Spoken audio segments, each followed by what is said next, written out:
Hey, good afternoon, guys. This is Clay with Clay's AC and Auto Repair and Clay Motion here in Grand Rapids, Michigan, and this is the Clay Way. If you find this video helpful, please subscribe, click the notification, share my videos, send me your wonderful comments right down below. And if you want to reach out to me, you can hit me up on Clay's AC and Auto Repair on the Facebook. Today, we're going to show you something totally awesome. I looked over the web, couldn't find anybody talking about turbos. We're ordering turbos and doing a little bit of rebuilding. Jeff, which you guys know from watching the videos, has worked with me for a number of years. His name's Jeff Powey. He's kind of the turbo expert here at the shop. I don't know a ton, but he's taught me a lot. And we're going to show you how to rebuild the turbo in a Mazda CX-7. And we're going to talk to you about a couple different ways you can do it. There's a couple different things that you can do in this situation. You can buy the complete turbo, which is going to come with this half of the unit, and then you would take a banjo bolt off that holds the turbo together right here. Or you can buy the center section, which is about, I don't know, it depends on where you're getting it from, but is generally about half the price. This is generally the only component that fails unless the component has failed really bad. And we're going to explain that to you here in a little bit in the video. And then there's a third option that you can buy all the rebuild, the spindle, or not the spindle, I'm sorry, the bushings and stuff to rebuild this. I don't recommend doing that at home because then the shaft needs to be balanced. So to avoid that, we've got a balanced shaft, we've got the center portion of the turbo, and as long as our turbo housing is not damaged, like we're going to show you a damaged turbo housing, and we're going to show you some stuff that you can look for inside the turbo housing to actually do that. And we're going to just show you simply how to put this together. Putting it together is fairly simple. You need to make sure everything's clean and stuff like that, and Jeff's going to explain that much better than I can. So I'm going to bring him in. Okay, so one of the first things that we need to check for on turbos when we're looking for something defunct with it is we want to grab the inside of the impeller and move it back and forth. And I'm sorry that this one doesn't move in and out like it used to, but if it has, you know, more than a molecule, like 1/16 of an inch of play, it's probably bad. If you move it up and down or in and out like this, it's probably got bad bushings inside it and they need to be replaced. We're going to tear this one apart and show you, and talk to you about what you would do if you're going to rebuild this. We're not rebuilding this, obviously, we're replacing it. And that's where Jeff's going to come in. He's going to show you that part and show you the disassembly and show you the, what happened with this particular unit and why we're not rebuilding this one. We got another one set off to the side over there. We're going to show you to rebuild that. Okay, so I also want to point out that if you need some turbo pieces, give us a call or whatever.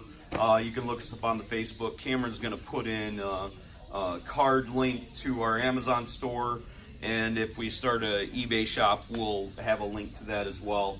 And you can buy this housing from us, or you can buy the complete turbo from us. Okay, today I'm going to show you, this is a KO422 turbo. Pretty common turbo on most small vehicles with 4 cylinders. The section we're going to concentrate on right now is the center section, also known as the cartridge. It's a very simple design to disassemble it. Now be very careful because these blades are really sharp and you will slice your fingers. Now I have already disassembled this one so it'll come right apart. First is your top nut.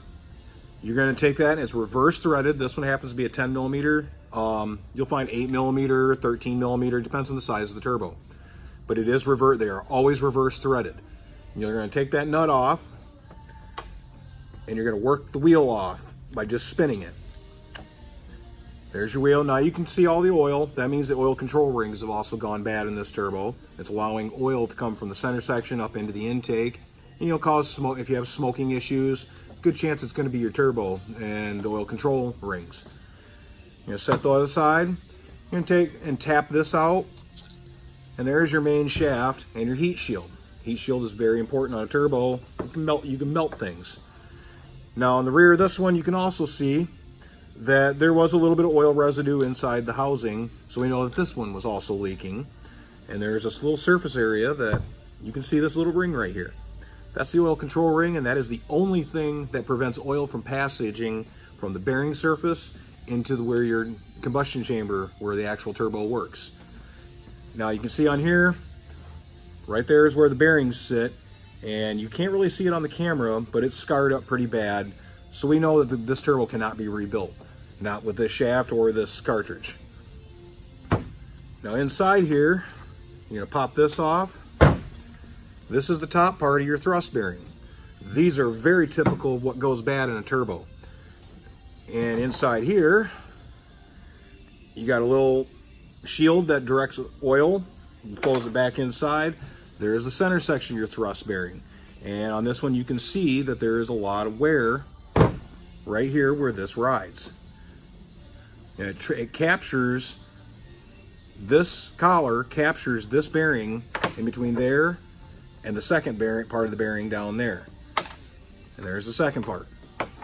Inside here, you're going to find a couple of little C-clip rings, and you pop those out, and there's tiny little brass bushings that come out, and those are your main bearings. We're not going to pull those out because they're frankly a pain in the butt to get out, and we don't need to on this cartridge. But that is how a turbo is built. No matter the size of the turbo, they're all built almost identically internally. It's a very simple process. And to rebuild these, you got to take those bearings out. You have to hone the surfaces, measure them, measure your bearings, make sure that there is less than 500 thousandths of an inch, or no, 500,000. It'd be 5/10 of, or no, not 5/10. I'm trying to remember. I can't remember the exact. Anyways, it doesn't matter. We're not rebuilding it anyway, so it doesn't matter. But we thought we'd give you a little explanation. I think Jeff did a great job. I know more about turbos right now than I did 3 minutes ago, so that's cool. Honestly, if you're going to do this at home, I would not recommend trying to rebuild the cartridge. It is a very delicate process with balancing these shafts, because if they are not perfectly balanced, the turbo will come apart, and it'll come apart fast. And it'll come apart quickly within within miles. So there's no sense in wasting your time. If a cartridge is affordable, you can always try it. I always say you can't break what's already broken. So it doesn't hurt to try something. But if you're in a situation where the rebuild kit's $40 and the cartridge is $120, you're better off getting the cartridge. Trust us. Yeah, because you're talking RPMs of 200,000+ RPM on these things. They spin fast, and they have to be perfectly balanced. So your best bet is just to buy a center section, or what they call a cartridge. And that's what we're going to show you next, is the process of just replacing the center section. Typically, the housings don't go bad. If the turbo comes apart and the wheels make contact with the surfaces, then you're talking replacing the entire turbo. But if they have not made any contact, or very, very light contact, you can polish the surface out and just put a whole new cartridge, and it won't affect the performance of the turbo that much. Okay, so the reason I'm adding all this to the video is because I think not only knowing what is broken, but knowing why it's broken is great information to have. So Jeff's going to explain to us exactly what happens when they're rebuilding that. Okay, when they rebuild the turbo, when we talked about the balancing of the shaft, when you balance a shaft, because these things spin at over 200,000 RPMs, balance is very important on these wheels. And there's a special machine that they use, and they assemble the rotating assembly. And that's your collar, your shaft, your compressor wheel, and your turbine wheel. And what it does is it sits on a little cradle, and with magnets, it floats this thing between 2 points, and they'll put a little tiny weight on the side of it, and mark it, and then a puff of air will spin this thing up to about 10,000 RPM on the machine. And with an optical sensor, it detects minute vibrations, and the computer will tell the tech where to machine this wheel and where to machine this wheel. And you can see, I don't know if you can see it or not, but there's a little grind mark right there, and there's a little grind mark right there. That is from balancing, and they take just microscopic amounts of material off the backs of the wheels so that there's no vibration, because at those kind of speeds, any vibration is going to cause catastrophic failure. So that is why you really don't want to rebuild a cartridge yourself. That should be saved. You send it out to a turbo shop. Okay, now we're going to get to the meat and potatoes of actually what we're going to do. What we got here is one of the old turbos. Now I've already taken this apart, so it's kind of loose and wobbly. Now the first thing you do when you take the turbo off the vehicle, your cooling lines and oil lines are still going to be attached into these various points. You're going to mark rotation. This is very, very, very important. And it's really simple to do. You're going to take a punch. Now, here's your oil inlet. Always mark your compressor housing to your oil inlet, because this is the inside, this is the inside. And that's easy to remember. You're just going to take a small punch and you're going to line it up with a center, and you're going to make a small mark here.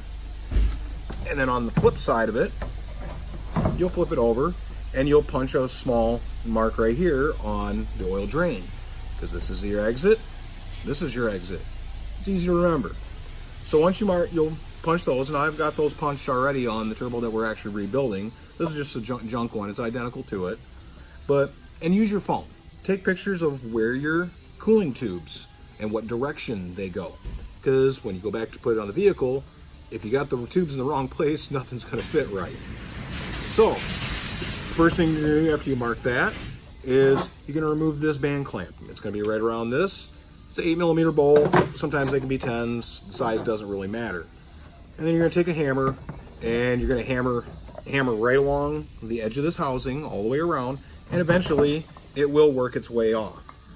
And then you'll flip it over, and you'll have a few bolts along here with tabs, and there are going to be these little tabs right here, 10mm bolts. They just sit, you'll unscrew those, and you'll pop the housing off. And as you can see on the inside of this, it's had oil leaking right here, and the wheel is rubbed against the cartridge that it showed you previously. It was wobbling, and it had rubbed the housing. The housing is savable with some polishing, but we don't need to because our other housing is in good shape. Now once you get this part, I put it kind of back together. Like I said, you'll hammer it apart. I don't actually have my hammer available, and it'll come apart, and you'll have the entire cartridge in your hand. This cartridge here, as you can see, it's identical.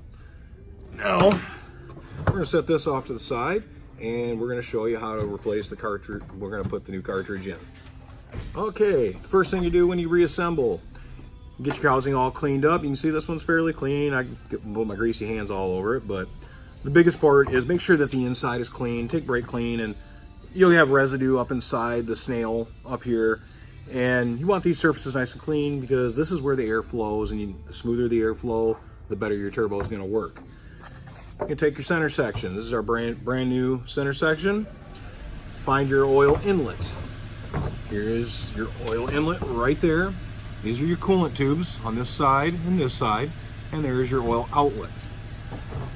Find your mark on your housing. Now I don't know if you can see it or not, but there's a tiny little pin mark right there, and that marks the center of my inlet. You'll take that and very carefully, you don't want to, those fins are pretty delicate on those things, and you seat it down in there. Oh, forgot one very important part. Put your O-ring in there. If you lose the O-ring, you can use RTV, very, very thin layer right just around this outer edge right here, and that'll also work. Now you take your center section. Now the reason why we put the center section into the turbine or the compressor housing first is these fins are aluminum on this side, and they're very, very, very delicate. These are a high nickel steel and can withstand a little more punishment if you happen to knock it around a little bit. But you make sure that the center of this is lined up with the center of your dot. Now once you got that, you're going to set it down. You're going to take your little tabs, start screwing them in, and once you get them all the way around, you're going to go around and you're going to tighten them all down. Now they don't have to be super tight because they're only 10mm bolts, and it's only holding the compressor housing to it. Doesn't take a whole lot of force, but make sure you get them tight. And we got one more to go, and then I'm going to go ahead and tighten down. We're not going to show you, the actual tightening down and all that. That just wastes time. So we'll be back with you in just a second, and we'll go ahead and put her on the turbine housing. Okay, now we're going to get to the turbine housing. This is the business end of the turbo. It's pretty simple. It's cast iron. You can probably figure that out. That's your wastegate.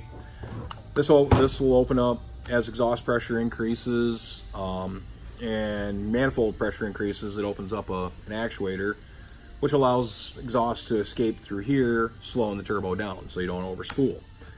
Now when you take this apart, you want to make sure that this flapper operates smoothly, which this one does. You want to make sure the flapper wheel is moving around. And then you inspect down in here, make sure you look for cracks. Because this one here, the old turbo had several cracks in there. Now you can repair them, but it takes some time and some skill. And clean up your gasket surfaces. This is for your catalytic converter. It bolts onto the side. And very important though, you got to get this area clean. If you have a sandblaster available to you, sandblast at least this area right here where the cartridge is going to sit. Because if you've got soot in there, the cartridge isn't going to sit right. Now, as you can see, there's a little tiny pinhole right there, and that is a locator pin. Some cartridges will have that pin, some will not. That's why you marked rotation. And you're going to take your turbo, here's your center section, and you're going to carefully set it down in there. Try not to bang the wheels up, and it'll go in and it'll lock in.